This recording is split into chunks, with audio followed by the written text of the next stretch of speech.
Chapter 60. The Telegraph.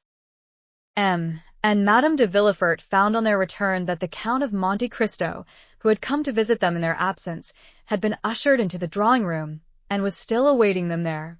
Madame de Villefort, who had not yet sufficiently recovered from her late emotion to allow of her entertaining visitors so immediately, retired to her bedroom, while the procureur, who could better depend upon himself, proceeded at once to the salon, although de Villefort flattered himself that, to all outward view, he had completely masked the feelings which were passing in his mind. He did not know that the cloud was still lowering on his brow, so much so that the Count, whose smile was radiant, immediately noticed his sombre and thoughtful air. "Ma foi," said Monte Cristo, after the first compliments were over. "What is the matter with you, de Villefort? Have I arrived at the moment when you were drawing up an indictment for a capital crime?" Villefort tried to smile. "No, Count," he replied, "I am the only victim in this case. It is I who lose my cause, and it is ill luck, obstinacy, and folly which have caused it to be decided against me." "To what do you refer?" said Monte Cristo, with well-feigned interest. "Have you really met with some great misfortune?" "Oh, no, monsieur," said Villefort with a bitter smile. "It is only a loss of money which I have sustained. Nothing worth mentioning, I assure you." "True," said Monte Cristo. "The loss of a sum of money becomes almost immaterial with a fortune such as you possess, and to one of your philosophic spirit." "It is not so much the loss of the money that vexes me," said Villefort, "though, after all, 900,000 francs are worth regretting, but I am the more annoyed with this fate, chance, or whatever you please to call the power which has destroyed my hopes and my fortune, and may blast the prospects of my child also, as it is all occasioned by an old man relapsed into second childhood." "What do you say?" said the Count. 900,000 francs. It is indeed a sum which might be regretted even by a philosopher. And who is the cause of all this annoyance?" "My father, as I told you." Monsieur Noirtier? "But I thought you told me he had become entirely paralyzed, and that all his faculties were completely destroyed?" "Yes, his bodily faculties, for he can neither move nor speak. Nevertheless, he thinks, acts, and wills in the manner I have described. I left him about 5 minutes ago, and he is now occupied in dictating his will to 2 notaries." "But to do this, he must have spoken?" "He has done better than that. He has made himself understood." "How is such a thing possible?" "By the help of his eyes, which are still full of life, and, as you perceive, possess the power of inflicting mortal injury." "My dear," said Madame de Villefort, who had just entered the room, "perhaps you exaggerate the evil." "Good morning, madame," said the Count, bowing. Madame de Villefort acknowledged the salutation with one of her most gracious smiles. "What is this that de Villefort has been telling me?" demanded Monte Cristo, "and what incomprehensible misfortune—" "Incomprehensible is the word," interrupted the procureur, shrugging his shoulders. "It is an old man's caprice." "And is there no means of making him revoke his decision?" "Yes," said Madame de Villefort, "and it is still entirely in the power of my husband to cause the will, which is now in prejudice of Valentine, to be altered in her favor." The Count, who perceived that and Madame de Villefort were beginning to speak in parables, appeared to pay no attention to the conversation, and feigned to be busily engaged in watching Edward, who was mischievously pouring some ink into the bird's water-glass. "My dear," said Villefort, in answer to his wife, "you know I have never been accustomed to play the patriarch in my family, nor have I ever considered that the fate of a universe was to be decided by my nod. Nevertheless, it is necessary that my will should be respected in my family, and that the folly of an old man and the caprice of a child should not be allowed to overturn a project which I have entertained for so many years. The Baron d'Épinay was my friend, as you know, and an alliance with his son is the most suitable thing that could possibly be arranged." "Do you think," said Madame de Villefort, "that Valentine is in league with him?" "She has always been opposed to this marriage, and I should not be at all surprised if what we have just seen and heard is nothing but the execution of a plan concerted between them." "Madame," said Villefort, "believe me, a fortune of 900,000 francs is not so easily renounced." "She could, nevertheless, make up her mind to renounce the world, sir," since it is only about a year ago that she herself proposed entering a convent. Never mind, replied Villefort. I say that this marriage shall be consummated. Notwithstanding your father's wishes to the contrary, said Madame de Villefort, selecting a new point of attack. That is a serious thing. Monte Cristo, who pretended not to be listening, heard, however, every word that was said. Madame, replied Villefort, I can truly say that I have always entertained a high respect for my father, because, to the natural feeling of relationship was added the consciousness of his moral superiority. The name of father is sacred in two senses. He should be reverenced as the author of our being and as a master whom we ought to obey. But, under the present circumstances, I am justified in doubting the wisdom of an old man who, because he hated the father, vents his anger on the son. It would be ridiculous in me to regulate my conduct by such caprices. I shall still continue to preserve the same respect toward M. Noirtier. I will suffer, without complaint, the pecuniary deprivation to which he has subjected me, but I shall remain firm in my determination, and the world shall see which party has reason on his side. Consequently, I shall marry my daughter to the Baron Franz d'Épinay, because I consider it would be a proper and eligible match for her to make, and, in short, because I choose to bestow my daughter's hand on whomever I please. What, said the Count, the approbation of whose eye Villefort had frequently solicited during this speech. What? Do you say that M. Noirtier disinherits Mademoiselle de Villefort because she is going to marry M. le Baron Franz d'Épinay? Yes, sir. That is the reason, said Villefort, shrugging his shoulders. The apparent reason, at least, said Madame de Villefort. The real reason, madame, I can assure you I know my father. But I want to know in what way M. d'Épinay can have displeased your father more than any other person? I believe I know M. Franz d'Épinay, said the Count. Is he not the son of General de Canel, who was created Baron d'Épinay by Charles X? The same, said Villefort. Well, but he is a charming young man, according to my ideas. He is, which makes me believe that it is only an excuse of M. Noirtier to prevent his granddaughter marrying. Old men are always so selfish in their affection, said Madame de Villefort. But, said Monte Cristo, do you not know any cause for this hatred? Ah, ma foi. Who is to know? Perhaps it is some political difference? My father and the Baron d'Épinay lived in the stormy times of which I only saw the ending, said Villefort. Was not your father a Bonapartist? Asked Monte Cristo. I think I remember that you told me something of that kind. My father has been a Jacobin more than anything else, said Villefort, carried by his emotion beyond the bounds of prudence, and the senator's robe, which Napoleon cast on his shoulders, only served to disguise the old man without in any degree changing him.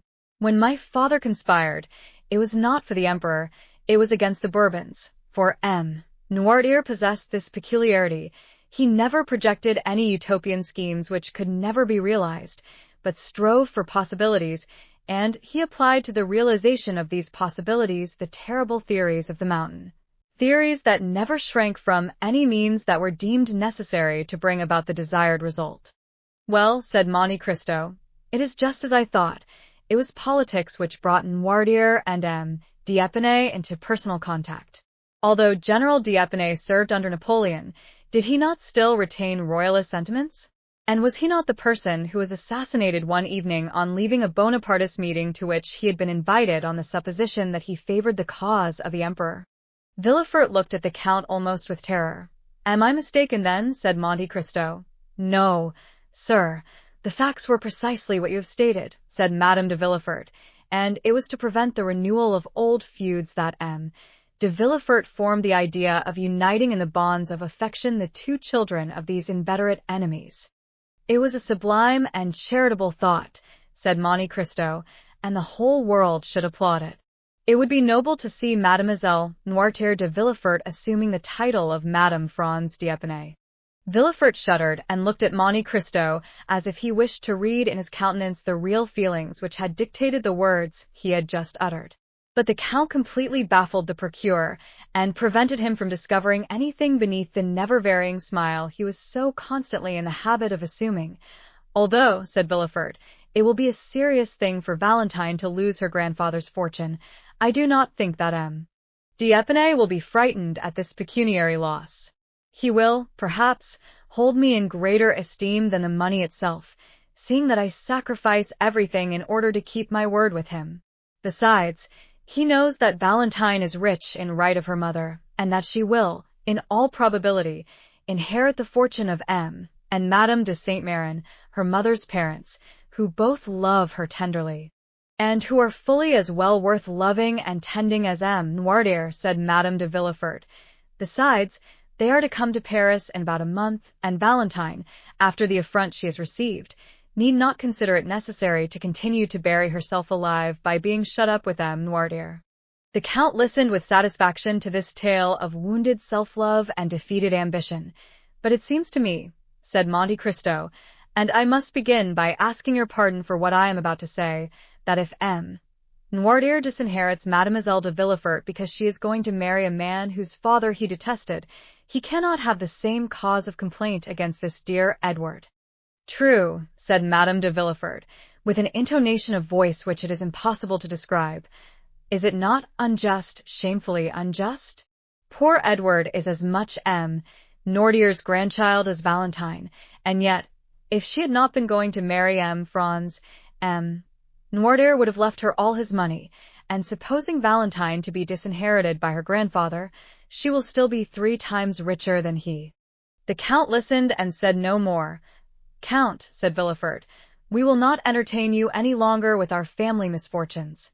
It is true that my patrimony will go to endow charitable institutions, and my father will have deprived me of my lawful inheritance without any reason for doing so, but I shall have the satisfaction of knowing that I have acted like a man of sense and feeling. M. D'Epinay, to whom I had promised the interest of this sum, shall receive it, even if I endure the most cruel privations. However, said Madame de Villefort, returning to the one idea which incessantly occupied her mind, perhaps it would be better to explain this unlucky affair to M. D'Epinay, in order to give him the opportunity of himself renouncing his claim to the hand of Mademoiselle de Villefort. That would be a great pity, said Villefort. A great pity, said Monte Cristo. Undoubtedly, said Villefort, moderating the tones of his voice. A marriage once concerted and then broken off throws a sort of discredit on a young lady. Then again, the old reports, which I was so anxious to put an end to, will instantly gain ground. No, it will all go well. M. D'Epinay, if he is an honorable man, will consider himself more than ever pledged to Mademoiselle de Villefort, unless he were actuated by a decided feeling of avarice, but that is impossible. I agree with M. de Villefort, said Monte Cristo, fixing his eyes on Madame de Villefort, and if I were sufficiently intimate with him to allow of giving my advice, I would persuade him, since I have been told M. D'Epinay is coming back, to settle this affair at once beyond all possibility of revocation. I will answer for the success of a project which will reflect so much honor on M. de Villefort.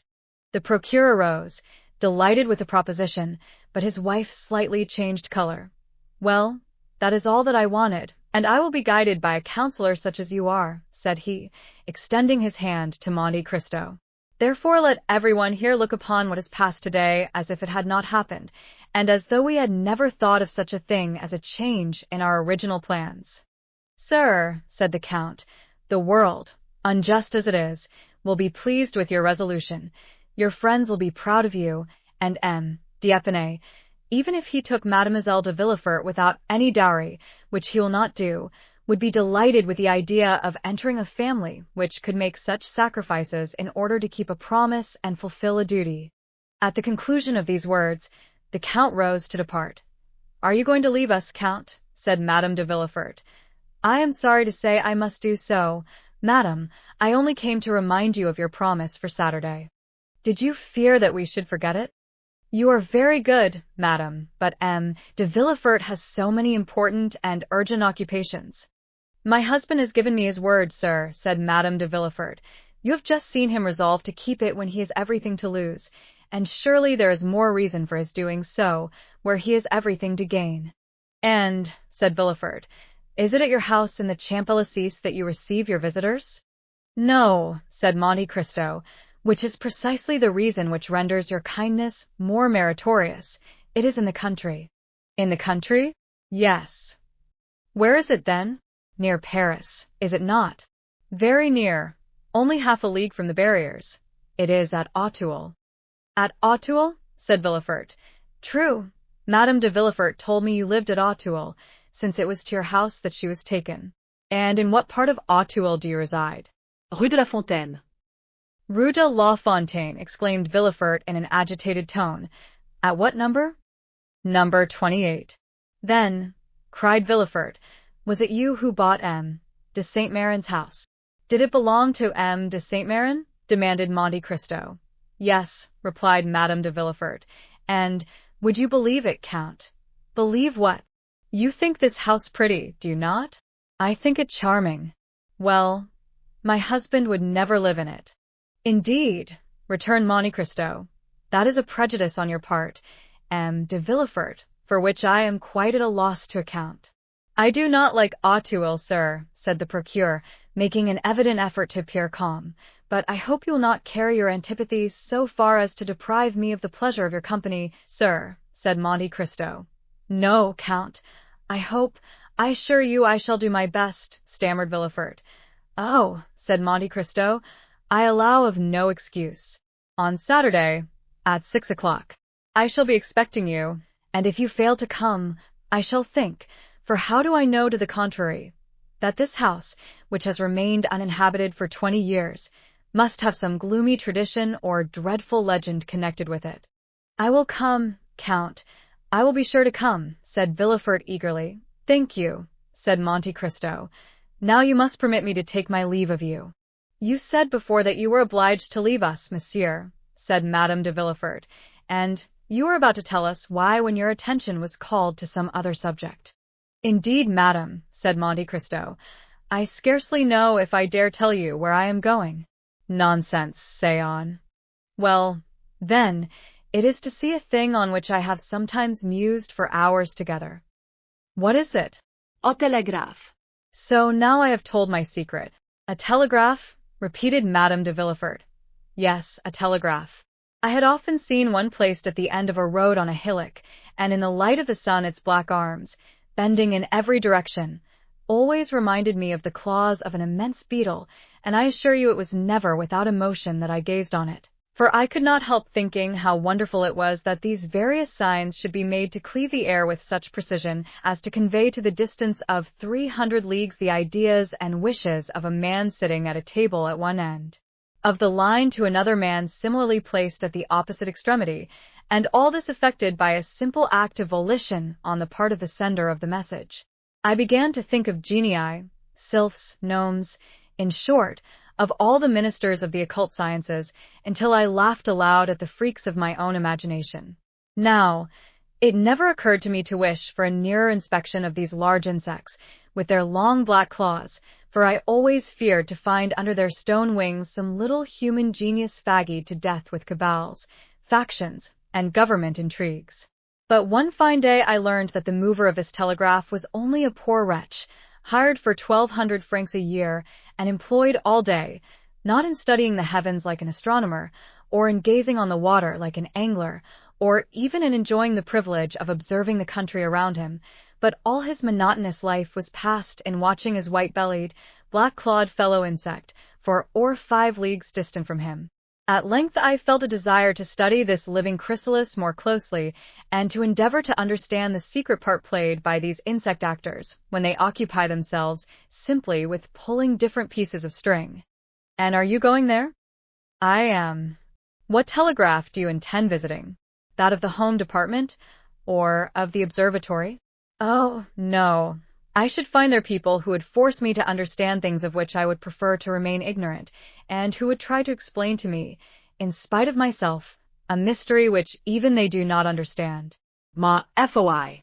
I should wish to keep my illusions concerning insects unimpaired.